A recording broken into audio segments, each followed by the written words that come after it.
My self गुलशन चावला। आज हम +2 economics की HBSC के चैप्टर करेंगे मांग की लोच।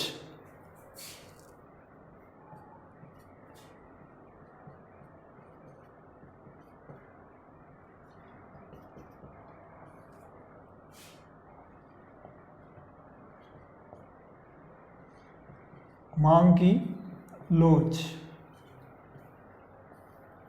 आपने पिछले चैप्टर में पढ़ा होगा कि मांग विशेष रूप से 3 तत्वों से प्रभावित होता था, जिसमें से एक तत्व था वस्तु की कीमत,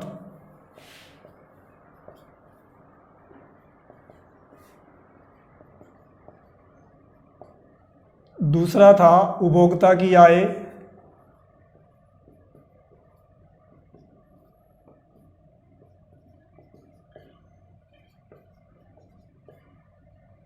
और तीसरा था संबंधित वस्तुओं की कीमत।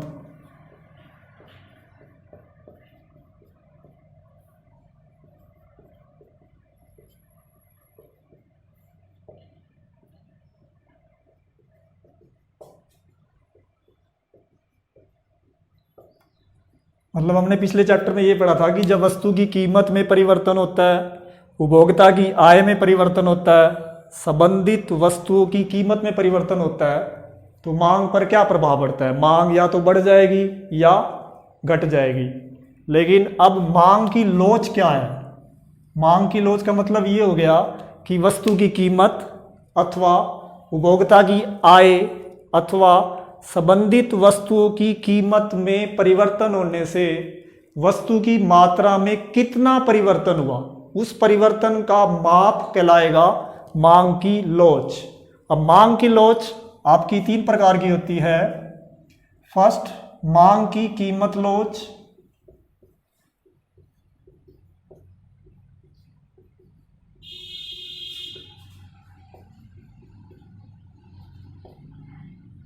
दूसरी, मांग की आय लोच।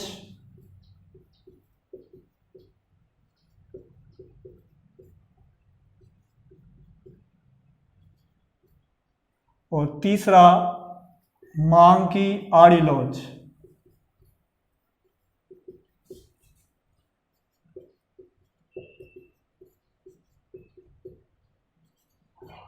मांग की कीमत लोच। मांग की कीमत लोच का अर्थ ये हो गया कि जब कीमत में परिवर्तन होता है तो वस्तु की मात्रा में कितने प्रतिशत परिवर्तन हुआ उसका माप किया जाएगा।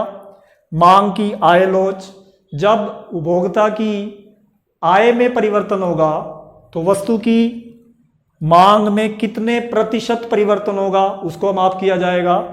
मांग की आड़ी लोच, जब संबंधित वस्तुओं की कीमत में परिवर्तन होगा तो वस्तु की मांग पर कितना परिवर्तन हुआ उसका माप किया जाएगा।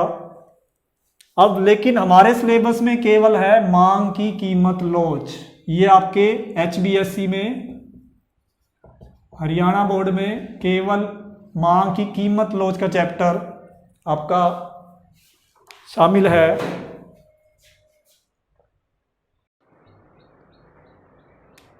अब हम स्टार्ट कर रहे हैं मांग की कीमत लोच, जो हमारे सिलेबस में है।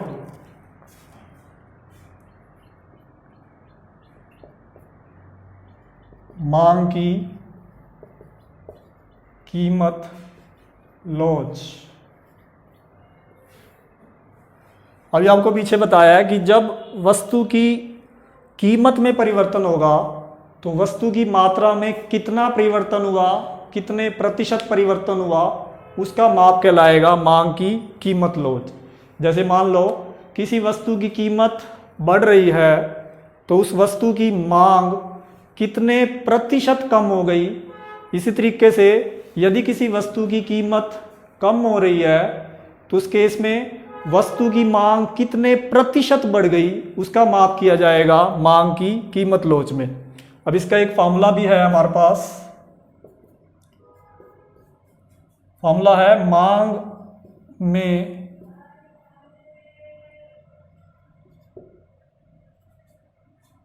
प्रतिशत परिवर्तन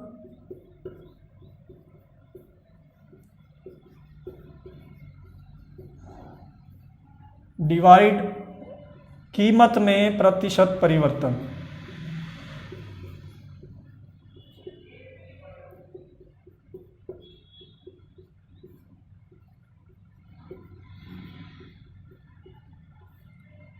अब इसकी मीनिंग भी निकल सकता है, इसका अर्थ क्या हुआ मांग की कीमत लोच का, कि कीमत में प्रतिशत परिवर्तन और मांग में प्रतिशत परिवर्तन का अनुपात है।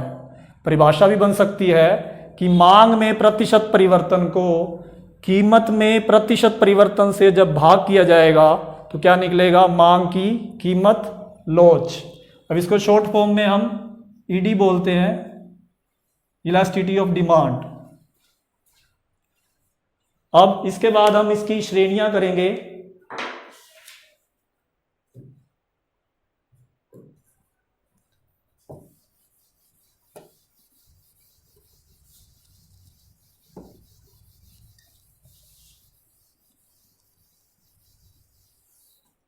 अब हम करेंगे मांग की कीमत लोच की श्रेणियां।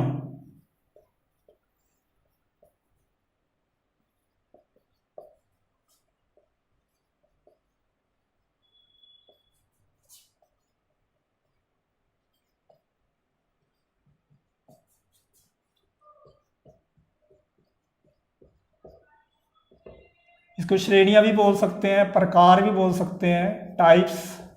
कि मांग की कीमत लोच कितने प्रकार की है, ये 5 प्रकार की होती है। नंबर 1, पूर्णतया लोचदार मांग।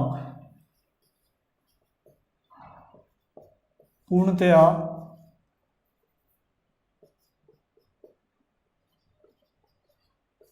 लोचदार मांग। अब ये पूर्णतया लोचदार मांग क्या है, इसका मतलब ये हुआ कि जब किसी वस्तु की कीमत में परिवर्तन होने पर उसकी मांग में अनंत परिवर्तन हो जाता है, इन्फिनिटिव। जब मांग की में अनंत परिवर्तन होगा वो कहलाएगा पूर्णतया लोचदार मांग। इसका एक डायग्राम भी है, इधर आएगा क्वांटिटी, OX शो करेगा क्वांटिटी और OY शो करेगा प्राइस। ये आपकी क्वांटिटी यूनिट्स में होती हैं, इकाइयों में, और जो प्राइस है वो रुपीस में होंगे। ये आपका DD मांग वक्र कहलाएगा। और इधर वस्तु की मात्रा, यहाँ पे कीमत आएगी, मान लेते हैं 4, इधर 2, इधर मात्रा 10, 20, 30। अब ये चित्र क्या बता रहा है कि OX शो कर रहा है क्वांटिटी, OY शो कर रहा है प्राइस, जो ये DD है ये है हमारा मांग वक्र, ये शो कर रहा है पूर्णतया लोचदार मांग वक्र। और ये DD मांग वक्र OX अक्ष के पैरेलल है, समांतर है। इससे ये पता लगता है कि वस्तु की वर्तमान कीमत पर उपभोक्ता चाहे वस्तु की 10 मात्रा खरीदे, चाहे 20 खरीदे, चाहे 30 खरीदे, या कितनी ही मात्रा खरीदे, अगर इस वस्तु की कीमत को वो थोड़ा सा भी बढ़ा देगा तो उसकी उपभोक्ता उसकी मांग, वस्तु की मांग 0 हो जाएगी। इसलिए इसमें जो ईडी होता है वो आपका इन्फिनिटिव होता है, जिसको हम लेटा हुआ 8 बोलते हैं।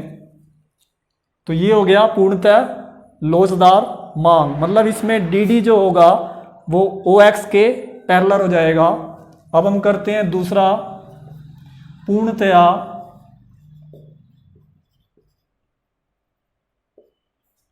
बेलोचदार मांग।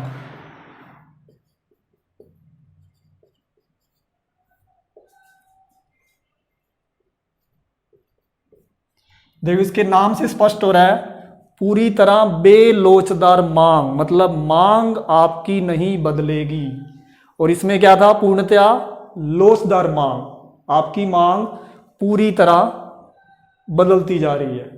अब इसका भी एक डायग्राम है,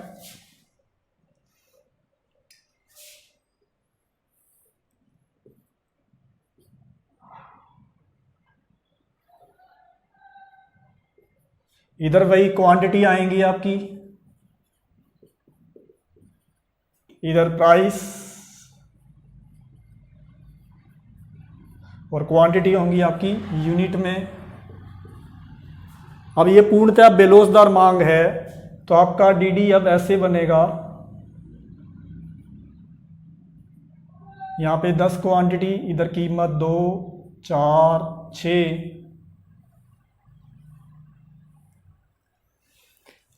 पूर्णतः बेलोसदार मांग क्या हो गई कि जब वस्तु की कीमत में परिवर्तन होने से मांग पे कोई फर्क ना पड़े, कोई परिवर्तन ना आए, उसे बोलते हैं पूर्णतया लोचदार मांग। अब देखो ये डायग्राम में OX पर क्वांटिटी शो की गई है, OY पर प्राइस शो किए गए हैं। जो ये DD मांग वक्र है ये OY अक्ष के पैरेलल है। अब पहले OX अक्ष के पैरेलल था, अब OY अक्ष के पैरेलल है, उसके समांतर है। इससे ये पता लगता है कि जब वस्तु की कीमत 2 होगी तब भी वो वस्तु की 10 क्वांटिटी की मांग करेगा। वस्तु की कीमत बढ़कर चाहे 4 हो जाए चाहे 6 हो जाए, वो अपनी मांग में परिवर्तन नहीं करेगा। तो यहाँ पर आपकी मांग की लोच 0 के बराबर हो जाएगी। आपकी मांग की लोच 0 के बराबर हो जाएगी। तो ये हो गया पूर्णतया बेलोसदार मांग।